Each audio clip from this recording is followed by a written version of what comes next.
أعوذ بالله من الشيطان الرجيم. بسم الله الرحمن الرحيم. وإنه لتنزيل رب العالمين نزل به الروح الأمين على قلبك لتكون من المنذرين بلسان عربي مبين وإنه لفي زبر الأولين أولم يكن لهم آية أن يعلمه علماء بني إسرائيل ولو نزلناه على بعض الأعجمين فقرأه عليهم ما كانوا به مؤمنين كذلك سلكناه في قلوب المجرمين لا يؤمنون به حتى يروا العذاب الأليم فيأتيهم بغتة وهم لا يشعرون فيقولوا هل نحن منظرون أفبعذابنا يستعجلون أفرأيت إن متعناهم سنين ثم جاءهم ما كانوا يوعدون ما أغنى عنهم ما كانوا يمتعون وما أهلكنا من قرية إلا لها منذرون ذكرى وما كنا ظالمين.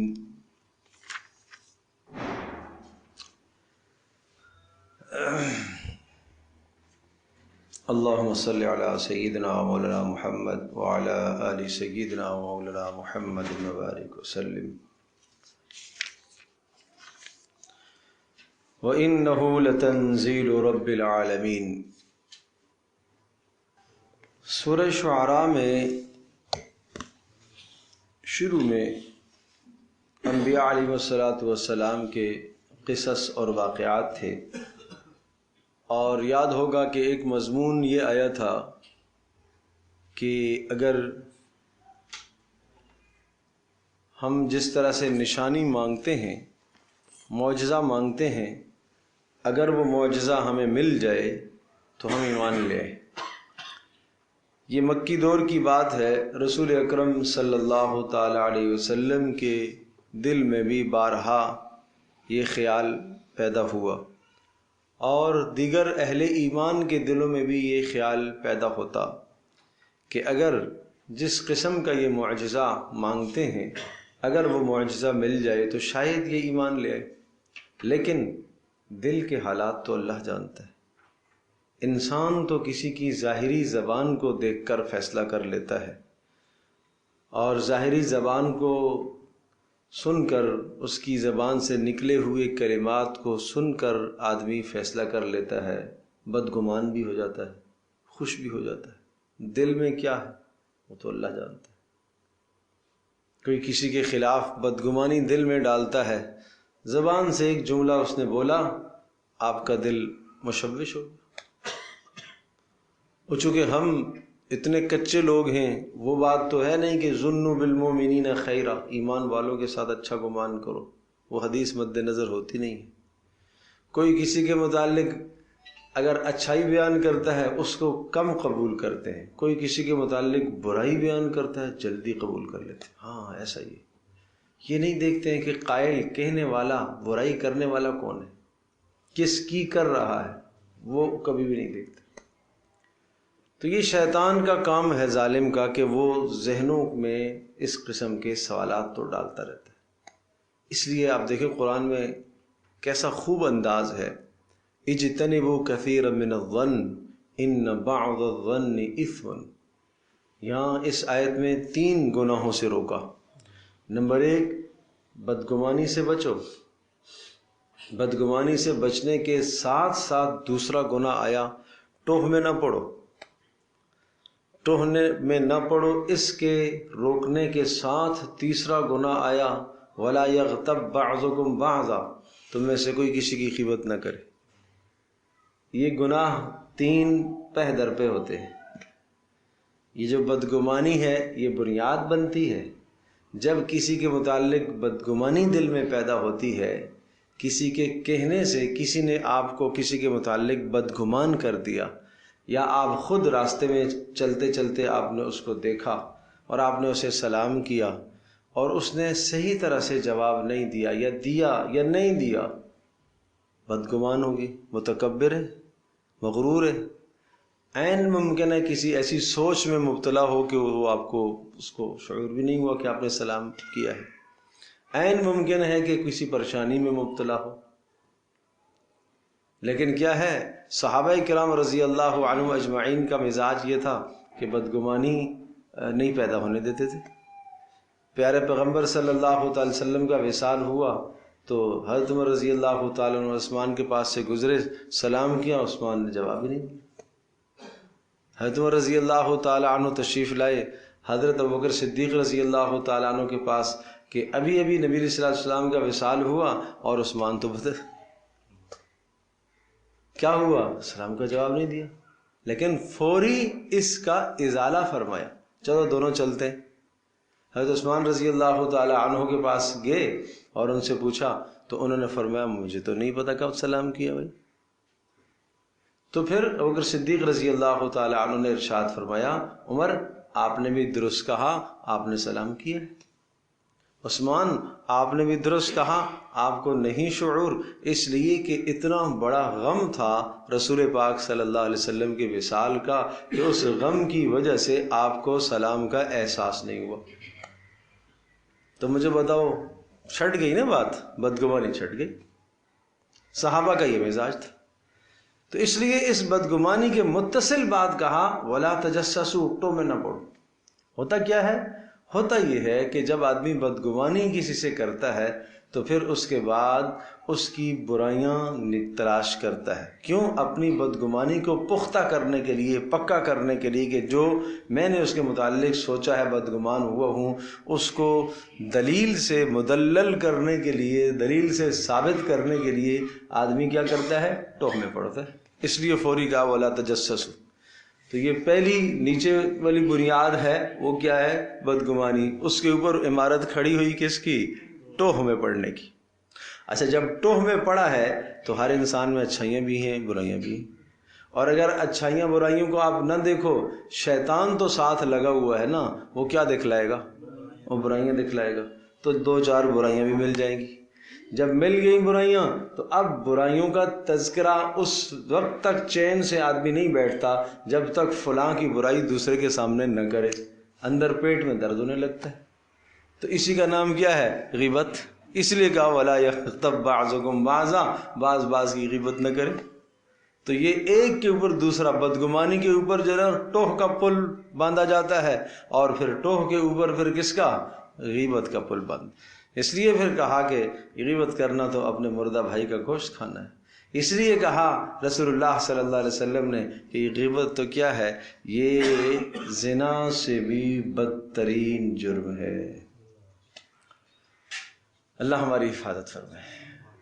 تو اب ہم واپس آتے ہیں اپنے موضوع کی طرف۔ یہ بات نکل گئی تھی، موضوع ہمارا یہ چل رہا تھا کہ خیال یہ آیا کہ اگر جو آیت اور جو نشانی اور جو دلیل اور جو معجزہ اہل مکہ مانگتے ہیں، اگر یہ معجزہ مل جائے تو شاید کیا ہو جائے گا۔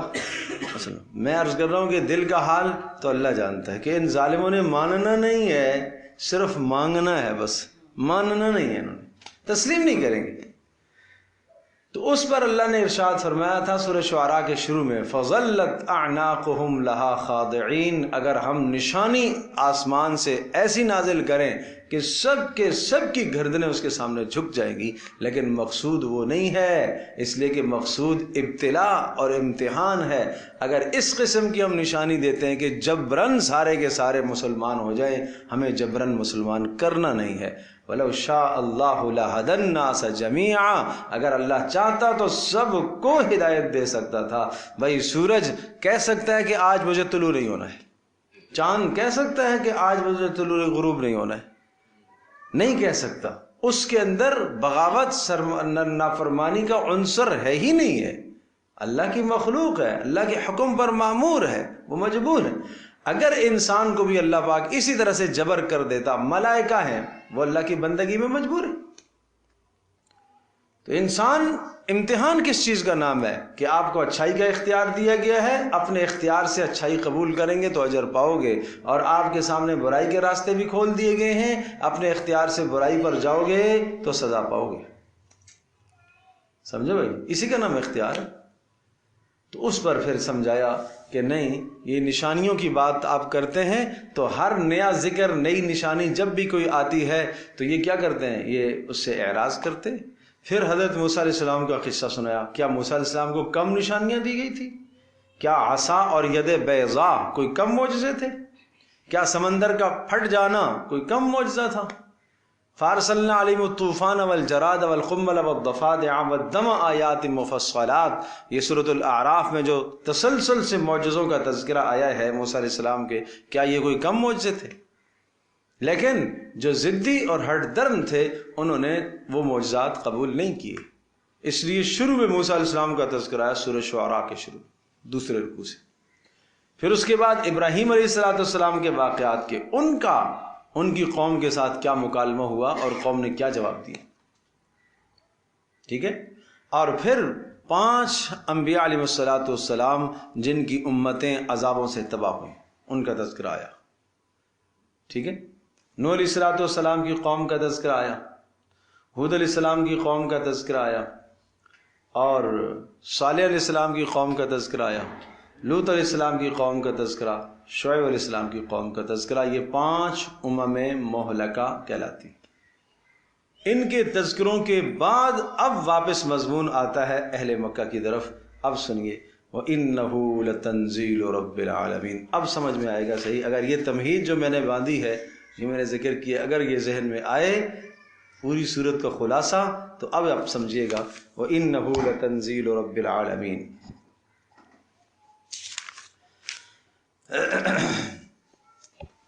اب میں نے عرض کیا کہ یہ گزشتہ واقعات کے بعد پھر یہ مضمون آیا ہے آخری رکوع کا. آپ اس کو جوڑیں گے اول کے ساتھ، چونکہ آغاز جب ہوا تھا تو وہاں بھی اہل مکہ سے خطاب تھا، اور اب اختتام بھی اسی پر ہو رہا ہے. وَإِنَّهُ لَتَنزِيلُ رَبِّ الْعَالَمِينَ. بے شک آپ معجزہ مانگتے ہو، یہ قرآن عظیم الشان معجزہ ہے. لَتَنزِيلُ، یہ نازل کیا گیا ہے اس اللہ کی جانب سے جو سارے جہانوں کا پالنے والا ہے. سمجھے بھائی؟ وَإِنَّهُ لَتَنزِيلُ رَبِّ الْعَالَمِينَ، کہ یہ نازل کیا گیا ہے اس پاک پروردگار کی جانب سے جو سارے جہانوں کا پالنے والا ہے. نزل بِهِ الروح الامین. کیا یہ کوئی کم معجزہ ہے جس کو لے کر اترے ہیں، اتارا ہے جس کو لے کر آئے ہیں کون؟ الروح الامین، ایک پاکیزہ امانت دار فرشتہ، یعنی حضرت جبریل علیہ السلام. کہاں اتارا؟ علی قلبک لتکون من المنذرین. کیا یہ کوئی کم معجزہ ہے کہ تورات تو اتری کتابوں اور صحیفوں اور اوراق کی شکل میں، تختیوں کی شکل میں موسیٰ علیہ السلام کے ہاتھ میں دے دی گئی ہے. انجیل اسی طرح سے اتری، زبور اسی طرح سے اتری کہ اوپر سے تختیاں، لکھا ہوا مضمون آیا اور نبیوں کو دے دیا گیا. کیا یہ کوئی کم معجزہ ہے؟ آپ نے کسی سے کبھی بھی لکھنا پڑھنا نہیں سیکھا، اس کے باوجود بھی آپ کے قلب اطہر پر ایسا کلام اللہ تبارک تعالیٰ نے نازل فرمایا کہ وہ آپ کی زبان پر اترنے کے بعد جب آپ کی زبان سے نکلتا ہے ایسے خوبصورت موتی جڑتے ہیں کہ دنیا کا کوئی آدمی اس کی مثال نہیں لا سکتا. کیا یہ کوئی کم معجزہ ہے؟ نہیں سمجھے بات معجزے کی کرتے ہو تو یہ کوئی کم معجزہ ہے؟ علاقہ اس میں ایک بات معجزہ ہے. ایک اللہ کی طرف سے اس کا نزول یہ معجزہ ہے، اس کا جبریل امین کا لے کر آنا معجزہ ہے، آپ کے قلب اطہر پر اتارنا کہ آپ امی ہیں، آپ اس ماحول میں رہتے ہیں کہ جہاں لکھنا پڑھنا کوئی نہیں جانتا، اس ماحول میں آپ کے قلب اطہر پر اترا اور آ کر جبریل نے آپ کو سنایا اور آپ کو 100% یاد ہو گیا، آپ نے اس کو محنت کر کے یاد نہیں کیا، کیا یہ معجزہ کم ہے کیا؟ بات سمجھے بھائی؟ پورا پارا، پوری سورت، طویل صورتیں، طویل آیات آتی گئیں، آپ کے قلب اطہر پر اترتی گئیں، اور جیسے ہی حضرت جبریل علیہ السلام وحی سے فارغ ہوتے، رسول اللہ صلی اللہ علیہ وسلم بلا کر کسی اپنے صحابی اور رفیق سے لکھواتے اس آیت کو کہ اس آیت کو فلاں صورت میں فلاں آیت کے بعد درج کر دو۔ یہ کوئی کم معجزہ ہے؟ لِتَكُونَ مِنَ الْمُنذِرِينَ، تاکہ آپ ہو جائیں ڈرانے والوں میں سے۔ یہ آپ کا فریضہ تو یہ ہے، انذار ہے۔ آپ نبی سے اتنے معجزات کے مطالبات کرتے ہو، وہ تو ان کا فریضہ ہے نہیں، ان کا فریضہ تو انذار ہے۔ اور بِلِسَانٍ عَرَبِيٍّ مُبِينٍ، اور یہ کوئی کم معجزہ ہے جو عربی زبان میں آیا ہے؟ لاؤ نا اس کی مثال تم۔ بات سمجھے بھائی؟ اس کی مثال لاؤ، بِلِسَانٍ عَرَبِيٍّ، عربی زبان میں آیا۔ کسی اور زبان میں آتا تو تم کہتے کہ یہ تو کوئی دوسری زبان ہے، یہ تو ہمارے سمجھ سے بالا تر ہے، ہم تو اس کو قبول نہیں کریں گے، یہ تو تمہاری اپنی زبان ہے بھائی، مبین، اور زبان بھی ایسی اور ایسے نپے تلے اس کے الفاظ کے کوئی لفظ اپنے مقصد سے زائد نہیں، اور مفہوم بھی مکمل واضح ہو رہا ہے، کوئی اغماض نہیں، کوئی پیچیدگی نہیں ہے، کوئی فلسفہ نہیں ہے۔ اللہ کا کلام ہے، معجز اور بلیغ اور فصیح کلام ہے، جو سمجھنا چاہے اس کے لیے سمجھنے کے مواقع ہیں۔ وَإِنَّهُ لَفِي زُبُرِ الْأَوَّلِينَ، اور بات رہی کہ یہ معجزہ، یہ کلام، وَإِنَّهُ لَفِي زُبُرِ الْأَوَّلِينَ، اس کا تذکرہ تو گزشتہ صحیفوں میں بھی کتابوں میں آ چکا ہے۔ اس میں دو معنی ہیں، ایک معنی یہ ہے کہ جو مضامین قرآن کے ہیں یہ سارے مضامین گزشتہ آسمانی کتابوں کے اندر، تورات، انجیل، زبور اور دیگر صحائف کے اندر آ چکے۔ پتہ یہ چلا کہ قرآن مجید کے اندر وہ سارے مضامین کے خلاصے موجود ہیں جو گزشتہ کتابوں کے مضامین تھے، ایک معنی یہ۔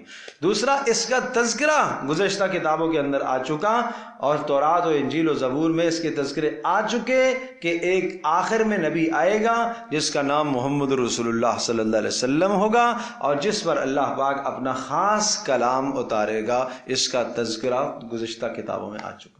تو وَإِنَّهُ لَفِي زُبُرِ الْأَوَّلِينَ کے دو معنی ہو گئے، ایک معنی تو یہ ہو گیا کہ اس کے مضامین گزشتہ کتابوں میں آئے، اور دوسرا معنی یہ ہوا کہ اس کا تذکرہ گزشتہ کتابوں میں آ چکا۔ اچھا، اس پر دلیل کیا ہے کہ اس کا تذکرہ گزشتہ کتابوں میں آ چکا یا اس کے مضامین آ چکے؟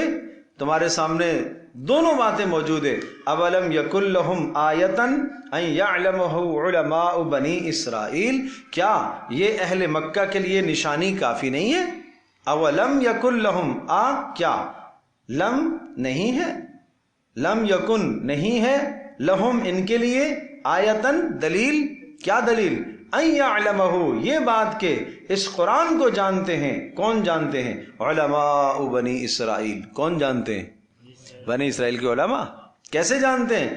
جو بنی اسرائیل کے علماء صاف فطرت رکھنے والے لوگ ہیں، انہوں نے اس پر ایمان لایا ہے۔ عبداللہ بن سلام رضی اللہ تعالی عنہ جیسے جلیل القدر عالم جو یہود کے عالم تھے، انہوں نے اس پر ایمان لایا ہے۔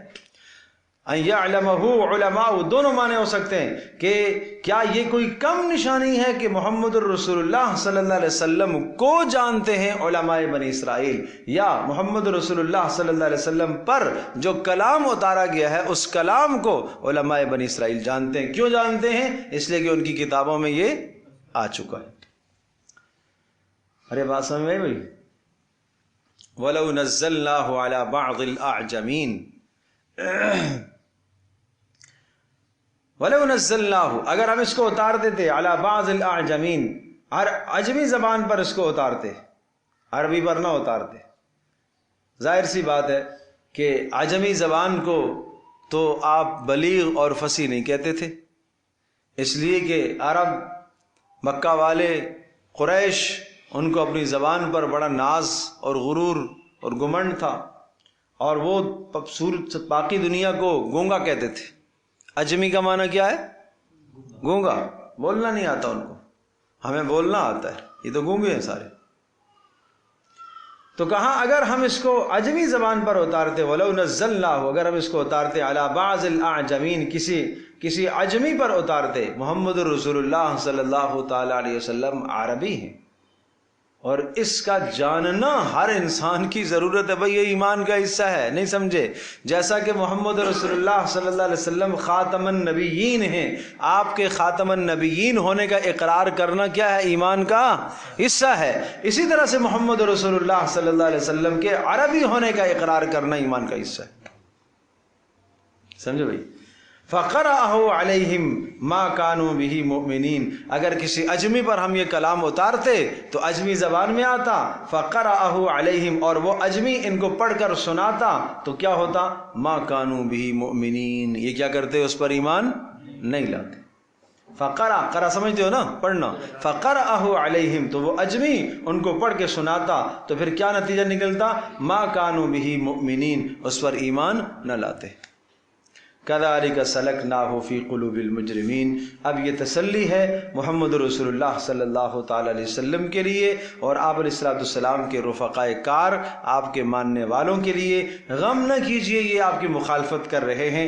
كَذَلِكَ سَلَكْنَاهُ فِي قُلُوبِ الْمُجْرِمِينَ، اسی طرح سے اس قرآن کی مخالفت اور اس نبی کی مخالفت ہم نے ان کے کفر کی وجہ سے ان کے دلوں میں جاری کر دی ہے، ڈال دی ہے. یہاں بات وہی کہوں گا جو پیچھے کتنی مرتبہ کہہ چکا ہوں کہ یہ ان کے دلوں میں ہم نے نبی کی مخالفت، قرآن کی مخالفت ڈال دی ہے. کیوں ڈال دی ہے؟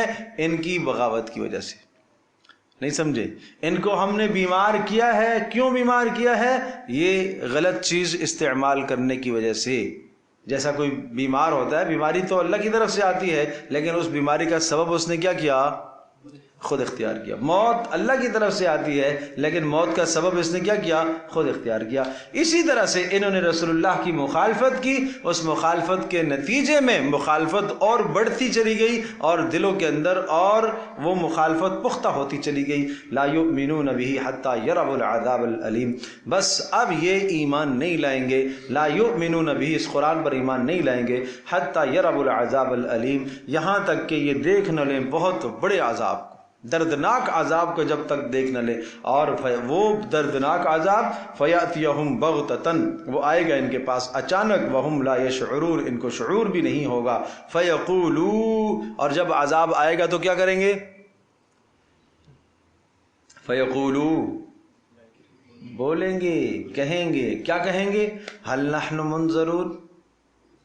سبحان اللہ، هل نحن منظرون، کیا کچھ مہلت مل سکتی ہے؟ موت کا فرشتہ سامنے آ گیا.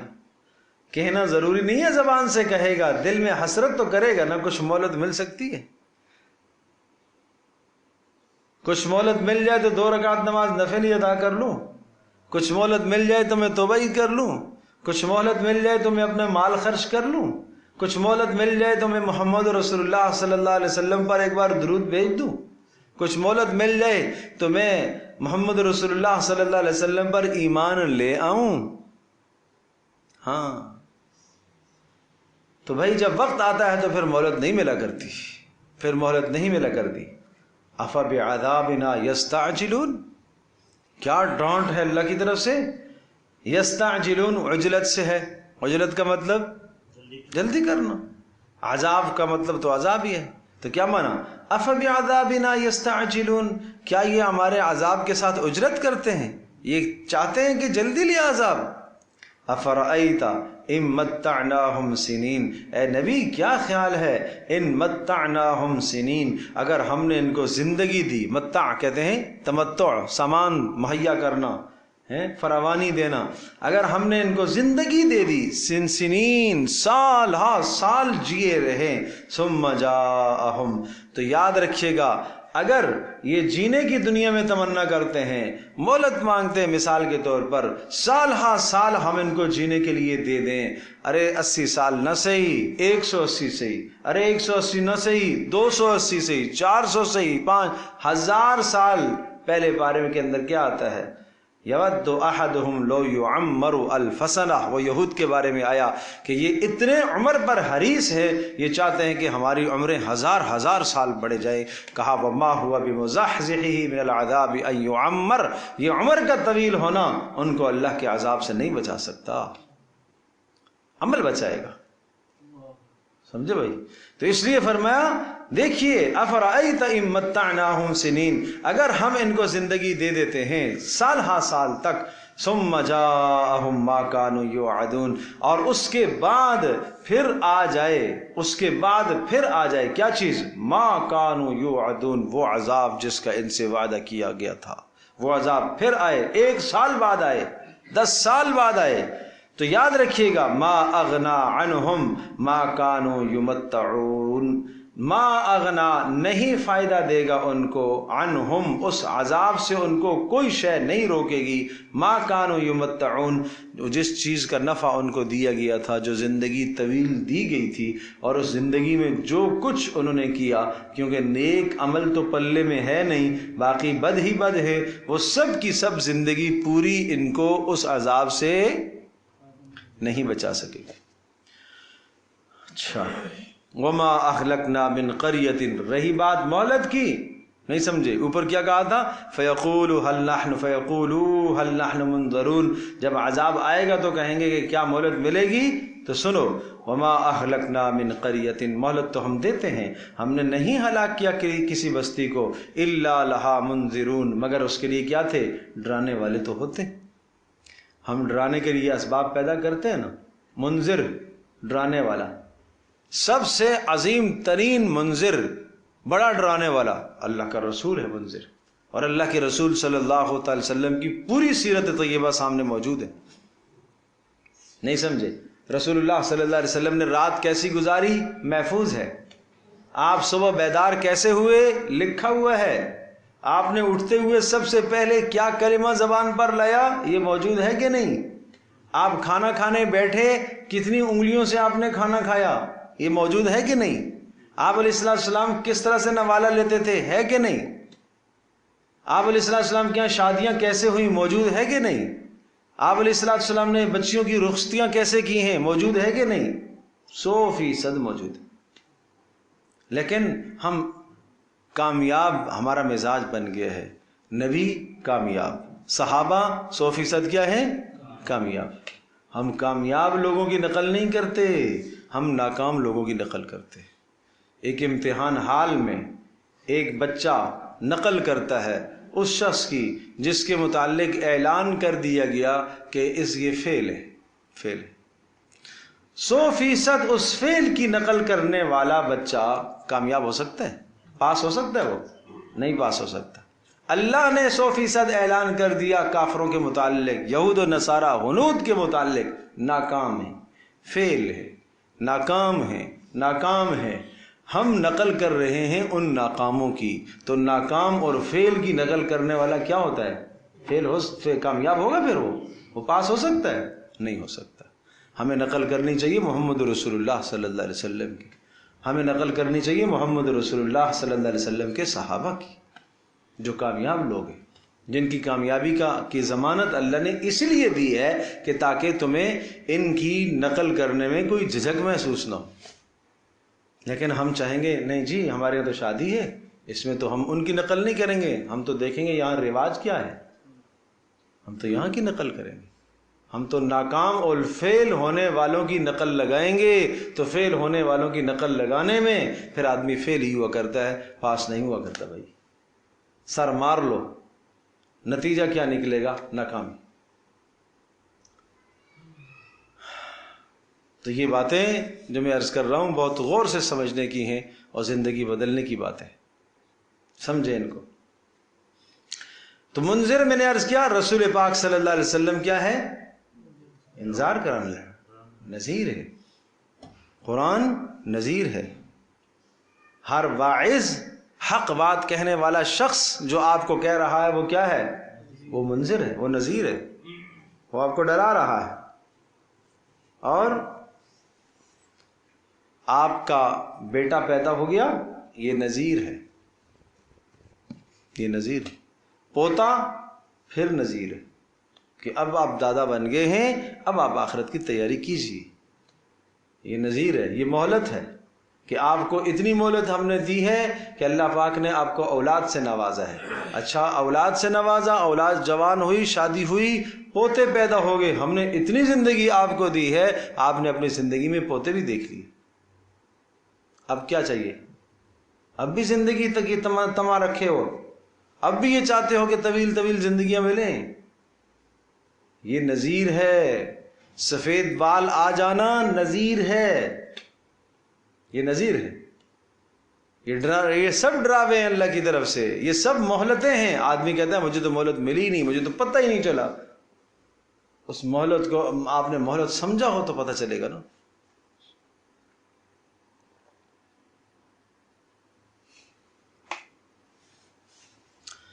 اللہ اکبر. اس لیے میرے عزیز دوستو، فیل لوگوں کی نقل نہ کیا کرو. فیل کی نقل کرنے میں آدمی فیل ہی ہوتا ہے. سمجھے بھائی؟ ہاں. پرسوں ترسوں کی بات ہے، ایک جوان مجھے کہنے لگا اسلام دیکھو نا دنیا کہاں سے کہاں پہنچ گئی، دنیا کہاں سے کہاں پہنچ. اچھا بھائی تم پوچھو اسلام نے روکا ہے تمہیں؟ یار تم لوگ تو بس ایسے ہی ٹخنے شلوار اوپر ہونی چاہیے، یوں ہونا چاہیے، سیدھے ہاتھ سے کھانا کھانا چاہیے، بیٹھ کے کھانا چاہیے. کیا یار دنیا کہاں سے کہاں پہنچ گئی. یہ مطلب یہ ہوا کہ بیٹھ کے کھانا کھانا، سنت کے مطابق کھانا کھانا اور سنت کے مطابق لباس پہننا، یہ کیا ہے؟ یہ ترقی میں رکاوٹ ہے. یہ ترقی میں رکاوٹ، دنیا اس کو ترقی میں رکاوٹ سمجھتی ہے. اچھا کرو پھر تو بس ترقی کرو. تو جنہوں نے ترقیاں کی کھاتے تو وہ بھی منہ سے ہی کھاتے ہیں نا، کہ کوئی اور راستہ تو نہیں ہے. چیزوں نے ترقیاں کی ہیں، آدمی نے کہاں ترقی کی ہے؟ چیزیں کہاں سے کہاں پہنچ گئیں، انسان تو وہیں کھڑا ہے. سمجھے بھائی؟ چاند پر پہنچ گئے جی لوگ. ارے بھائی ہم کہتے ہیں محمد رسول اللہ صلی اللہ تعالی علیہ وسلم جنہوں نے چاند کی طرف اشارہ کیا، چاند ان کے تابع ہو گیا، ٹکڑے ہو گیا دو، ان کی اتباع کر لو. یہ ہے کامیابی کا راستہ. اللہ اکبر، اللہ اکبر. تو ہم منذر بھیجتے ہیں، ذکرا نصیحت کے لیے. منذر بھیجتے ہیں کس لیے؟ وما کننا ظالمین. ارے ہم کوئی ظالم تو نہیں ہیں، ہم کوئی ظالم تو نہیں ہے کہ بغیر نذیر بھیجے، بغیر مہلت دیے ہم عذاب بھیج دے. ہم کوئی ظالم تو نہیں ہے کہ کوڑا برسائیں بغیر کس کے؟ نذیر بھیجے، بغیر ڈراوے کے، بغیر مہلت کے ہم عذاب بھیج دیں. ہم کوئی ظالم تو نہیں. اللہ کا کلام سنو تو صحیح، سمجھو تو صحیح. وما کننا ظالمین. اللہ اکبر. وما تنزلت به الشیاطین وما ينبغي لهم وما يستطيعون. یہ اہل مکہ کے وہ جواب دیے جا رہے ہیں ان ظالموں کے جو ایسی باتیں کرتے تھے. کیا باتیں کرتے تھے؟ کہ کوئی شیطان آتا ہے اس کے پاس اور اس کو آ کے سکھا کے چلا جاتا ہے، اور یہ صبح جو ہے نا فَهِيَ تُمْلَى عَلَيْهِ بُكْرَةً وَأَصِيلًا. پیچھے سورۃ الفرقان میں کہا تھا کہ صبح شام اس کو کوئی پڑھ کے سناتا ہے اور یہ پھر تمہیں سنا دیتا ہے. ایک کلام ہے. عجیب باتیں، اور ایسی باتیں تھی کہ جن کو اپنا ان کا ماحول جھٹلاتا تھا. یار تم یہ بتاؤ کہ یہ کیسے ہو سکتا ہے؟ ایک آدمی تم کہتے ہو اجمی آ کے سکھاتا ہے اس کو. پہلی بات یہ کہ اجمی اتنا ہی فصیح عربی کیسے بتائے گا اس کو؟ اور پھر وہ ایک رات میں کیسے اس کو سب کچھ کرا کے چلا جائے، اور صبح اس کو سارا کا سارا کیسے یاد ہو جائے؟ یہ کون سا پہلے سے یاد کرنے والا آدمی ہے؟ عجیب. تو اس قسم کی باتیں کہتے ہو کہ شیطان آتا ہے اس کے پاس. وما تنزلت به الشیاطین. یاد رکھو اس قرآن کو شیطانوں نے نہیں لایا ہے. پیچھے بتایا کس نے لایا اس کو؟ روح الامین نے لایا ہے اس کو، اس نے اتارا ہے. وما تنزلت به الشیاطین اور وما ينبغي لهم، اور نہیں ان کو زیب دیتا، یہ ان کے بس کا کام ہے نہیں. وما يستطيعون، اور نہ ہی وہ اس کی استطاعت رکھتے ہیں. اور تم کہتے ہو کوئی شیطان نے دخل اندازی کی ہے. سنو انہم عن السمع لمعزولون. بے شک یہ شیاطین عن السمع، اس قرآن کے سننے سے، لمعزولون، دور ہیں. معزول کا معنی کیا ہوتا ہے؟ اردو میں ہوتا ہے نا معزول. اس کو معزول کر دیا، ہٹا دیا نا. تو جب اللہ تبارک تعالیٰ کلام جبریل کو دیتا ہے اور جبریل علیہ السلام محمد رسول اللہ کے قلب اطہر کو پر اتارتے، اس وقت یہ سارے شیاطین دور ہوتے ہیں۔ کیوں؟ فرشتوں کی باڑ ہوتی ہے، فرشتوں کا پہرا ہوتا ہے۔ دیکھو دنیا کو اللہ نے دارالاسباب بنایا ہے۔ اللہ تبارک تعالیٰ کی قدرت اتنی ہے، بہت بڑی قدرت ہے، کہ اگر حضرت جبریل علیہ السلام جب کلام لے کر آئے اور اکیلا جبریل آئے، کوئی جن دخل اندازی شیطان جن نہ کرے، اللہ کی قدرت ہے، ایسا کر سکتی ہے انتظام۔ جبریل کو اللہ نے اتنی طاقت دے رکھی ہے، جس کو طاقتور فرشتہ کہا گیا، سب سے زیادہ طاقت والا، قوت والا۔ اس کے پاس اتنی طاقت ہے کہ جب وہ کلام رسول اللہ صلی اللہ علیہ وسلم کے قلب اطہر پر پیش کرے اور نازل کرے تو اتنی طاقت ہے کہ کوئی شیطان وہاں دخل اندازی نہ کر سکے۔ یہ بھی ہے، لیکن چونکہ ہم دنیا میں دیکھتے ہیں کہ جہاں مجمع لشکر زیادہ ہوتا ہے تو ہم اس طرف اطمینان ہو جاتا ہے، تو کہا اسی طرح سے اللہ پاک نے جبریل علیہ السلام کے ساتھ اور فرشتوں کو بطور محافظ اور نگہبانوں کے ساتھ اتارا ہے۔ سمجھے بھائی؟ محافظ فرشتے آتے ہیں ساتھ، تو لہٰذا کوئی شیطان دخل اندازی نہیں کر سکتا۔ لہٰذا اے نبی، ان سب باتوں کے بعد فلا تدع مع اللہ الہا آخر، بس آپ اللہ کے ساتھ کسی اور کو شریک نہ ٹھہرائیے۔ نبی اللہ کے ساتھ کسی کو شریک ٹھہراتا ہے؟ نہیں۔ تصور ہو سکتا ہے؟ نہیں۔ لیکن یاد رکھیے گا، یہ بات میں پہلے کئی بار کہہ چکا ہوں کہ یہ اللہ تبارک تعالیٰ جب کسی بہت بہت بڑی بات کا حکم دیتا ہے تو اللہ نبی کو حکم دیتا ہے، یعنی یہ وہ اتنی بڑی عظیم و شان چیز ہے کہ اس سے نبی کو بھی خلاصی نہیں ہے، تو آپ کو کیسے خلاصی ہو سکتی ہے؟ نہیں سمجھے؟ فلا تدعوا مع اللہ الہا آخر، لہٰذا آپ اللہ کے سوا کسی کو معبود نہ بنائیے، کسی کو الہ نہ ٹھہرائیے، کسی کو برکتیں دینے والا نہ سمجھیے، کسی کو حاجت روا مشکل کشا نہ سمجھیے، اللہ کے سوا کسی پر آپ بھروسہ نہ کیجیے، اور کسی کے رسم و رواج کو، لوگوں کی باتوں میں آ کر اللہ کے حکم کو مت چھوڑ دیجیے۔ نہیں سمجھے بات؟ یہ آج کل ایسا ہے کہ نہیں؟ لوگوں کی باتوں میں آ کر رسم و رواج، ہمارے ہاں یہ طریقہ ہے، یہ طریقہ ہے، یہ سب کچھ سن سنا کر کیا کرتے ہیں؟ اللہ کی بات کو چھوڑ دیتے ہیں۔ اور اگر ایسا کرو گے فَتَكُونَ مِنَ الْمُعَذَّبِينَ، تو کیا ہوگا؟ آپ کو سخت عذاب دیا جائے گا۔ وَأَنذِرْ عَشِيرَتَكَ الْأَقْرَبِينَ، لہٰذا آپ یہ کام کیجئے، آغاز فرمائیے وَأَنذِرْ عَشِيرَتَكَ الْأَقْرَبِينَ، لہٰذا آپ ڈرائیے عشیرتک، کس کو؟ اپنے خاندان کو۔ عشیرہ معاشرت سے، اپنے خاندان کو آپ ڈرائیے، آپ وہاں سے آغاز کیجئے۔ الاقربین، جو قرابت دار قبیلے ہیں۔ اس آیت کے نازل ہونے کے بعد رسول اللہ صلی اللہ تعالی وسلم نے اپنے تمام خاندان والوں کو جمع فرمایا تھا اور یہ کہا انقذوا انفسکم من النار، اپنے آپ کو جہنم کی آگ سے بچا لو۔ یا فاطمہ انقذی نفسک من النار، اے فاطمہ تو بھی اپنے آپ کو جہنم کی آگ سے بچا لے۔ یہ نہ کہنا کہ تمہارا باپ جو ہے وہ رسول ہے، نبی ہے، تجھے اللہ کے عذاب سے چھڑائے گا، نہیں، اپنے آپ کو جہنم کی عذاب سے بچا لینا۔ یہ ہے وَأَنذِرْ عَشِيرَتَكَ الْأَقْرَبِينَ۔ تو میرے عزیز دوستوں، بزرگوں اور میری ماں اور بہنوں، یہ آیت بینہ ہم سب کو جھنجھوڑ رہی ہے کہ ہم اس پر عمل کر رہے ہیں، اپنے گھر کی کتنی فکر کر رہے ہیں؟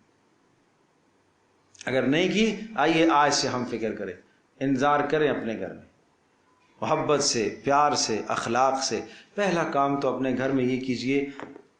کل ایک جگہ پر بیان تھا تو یہ دو باتیں میں نے بڑی اہمیت کے ساتھ، ان دو باتوں کو میں نے ذکر کیا تھا۔ گھریلو زندگی کو سدھارنے کے لیے سب سے پہلی چیز ہے اعتماد بحال کرو اپنے، یہ بدگمانیاں ختم کرو۔ یہ جو میں بدگمانی کی بات شروع میں کہہ چکا ہوں، اس بدگمانی کو اپنے گھر سے ختم کرو۔ باپ بیٹے کے متعلق بدگمان غلط ہے، بیٹا باپ کے متعلق بدگمان برا عمل ہے، شوہر بیوی کے درمیان میں بدگمانیاں بہت بدترین، اور بھائیوں کی بھائیوں کے درمیان میں بدگمانیاں بہت بدترین۔ ان بدگمانیوں کو دور کرنے کی کوشش کیا کرو۔ جب گندگی آپ نے دیکھی ہے، آپ کے بھائی، سگے بھائی کے جسم پر غلاظت، گندگی، نقصان کوئی اس کو پہنچ رہا ہے، تو آپ کو تڑپنا چاہیے نا۔ کیسے تڑپنا چاہیے؟ کیسے تڑپنا چاہیے. اللہ نہ کرے اپنے حقیقی اور سگے بھائی کو کینسر میں بیماری میں مبتلا ہو گیا، ڈاکٹروں نے لا علاج قرار دیا، ارے جیسا کیسا ہے، ناراض تھا، نہیں راضی تھا، 4 سال سے 6 سال سے بات نہیں کر رہا تھا، آج بھائی کے لیے تڑپے گا کہ نہیں تڑپے گا؟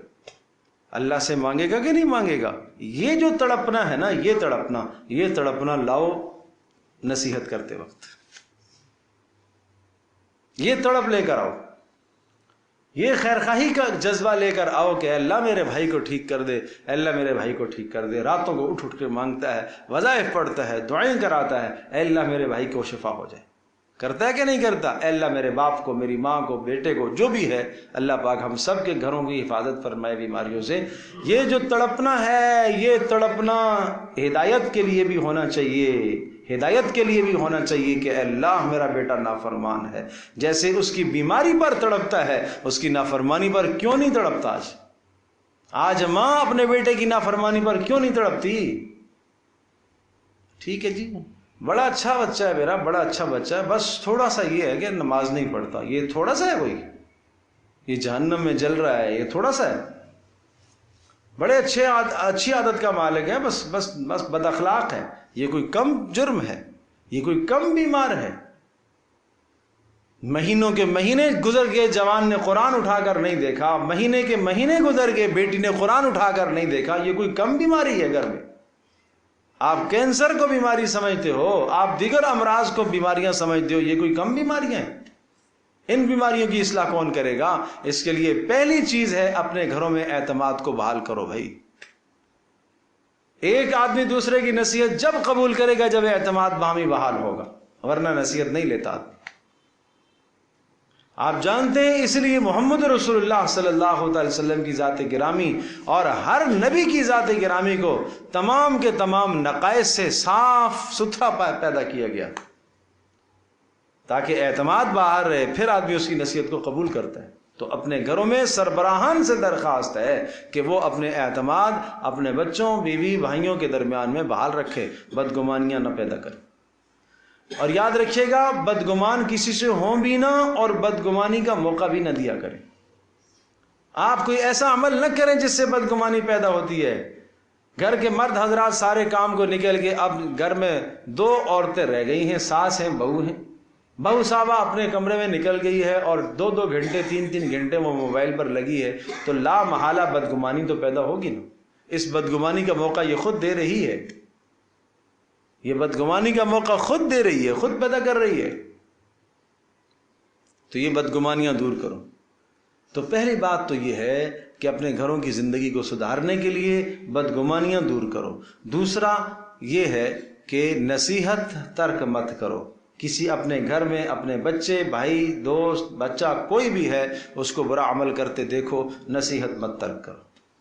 نصیحت کرو، لیکن یاد رکھیے گا نصیحت کو نصیحت کے اسلوب میں کرو. نصیحت کو اس طرح سے کرو جس طرح سے اللہ نے رسول اللہ صلی اللہ علیہ وسلم کو نصیحت کرنا سکھایا ہے.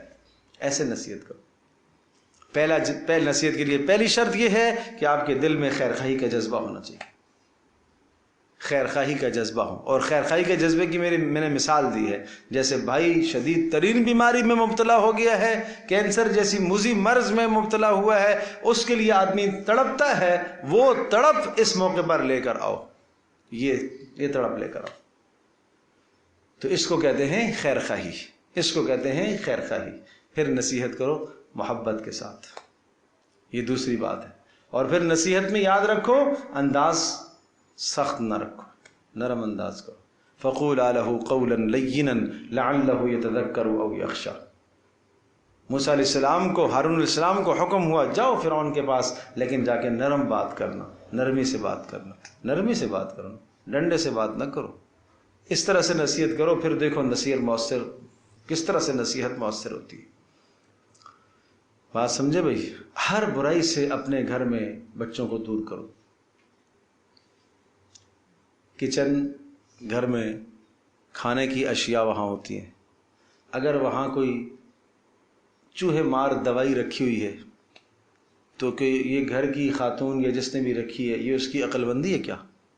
بولو بھائی، نہیں. کوئی